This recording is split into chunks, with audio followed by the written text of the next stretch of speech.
നിയമനത്തിന് കോഴ ആവശ്യപ്പെട്ട സംഭവത്തിൽ 2 പേരെ കോൺഗ്രസ് സസ്പെൻഡ് ചെയ്തു. കോഴിക്കോട് കൊടിയത്തൂർ പഞ്ചായത്ത് മെമ്പർ കരീം പഴങ്കൽ, പ്രാദേശിക നേതാവ് സണ്ണി കിഴക്കരക്കാട്ട് എന്നിവരെയാണ് സസ്പെൻഡ് ചെയ്തത്. DCC നിയമിച്ച അന്വേഷണ കമ്മീഷൻ റിപ്പോർട്ടിന്റെ അടിസ്ഥാനത്തിലാണ് നടപടി. കൊടിയത്തൂർ ഗ്രാമപഞ്ചായത്തിലെ സാംസ്കാരിക നിലയത്തിൽ പാർട്ട് ടൈം ലൈബ്രറിയനെ നിയമിക്കുന്നതുമായി ബന്ധപ്പെട്ടാണ് കോഴ ആരോപണം ഉയർന്നത്. മുഖാമുഖത്തിൽ 1ാം റാങ്ക് നേടിയ ആൾ ജോലി വേണ്ടെന്ന് എഴുതി നൽകിയതിനെ തുടർന്ന് 2ാം റാങ്കുകാരിയായ കൂടരഞ്ഞി കൂമ്പാറ സ്വദേശിനിയെ നിയമിക്കാൻ കോഴ ആവശ്യപ്പെടുകയായിരുന്നു.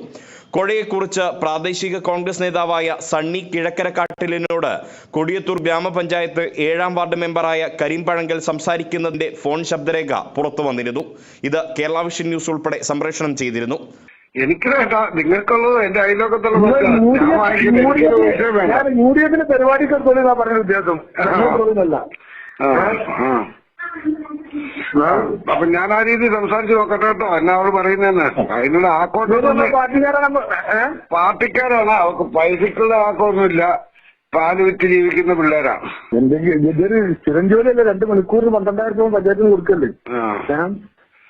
അപ്പം സംസാരിച്ചു. പിന്നെ അങ്ങനെ തന്നെ ആക്കണം. എന്തെങ്കിലും ചെറിയ എന്തെങ്കിലും ഞാൻ പറയാം, സംസാരിക്കട്ടെ.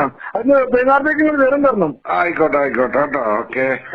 ഇതേ തുടർന്ന് കോൺഗ്രസ് നിയമിച്ച അന്വേഷണ കമ്മീഷൻ NK അബ്ദുറഹ്മാൻ 3 ദിവസത്തിനകം അന്വേഷണം നടത്തി DCCക്ക് റിപ്പോർട്ട് സമർപ്പിച്ചു. ഈ റിപ്പോർട്ടിന്റെ അടിസ്ഥാനത്തിലാണ് കരീം പഴങ്കലിനെയും സണ്ണി കിഴക്കരക്കാട്ടിലിനെയും പാർട്ടിയിൽ നിന്നും സസ്പെൻഡ് ചെയ്തത്. ഇരുവരുടെയും പ്രവർത്തികൾ കോൺഗ്രസ് പാർട്ടിക്ക് പൊതുസമൂഹത്തിൽ അവമതിപ്പുണ്ടാക്കിയെന്ന് വിലയിരുത്തിയാണ് നടപടി. Kerala vision news, Kozhikode.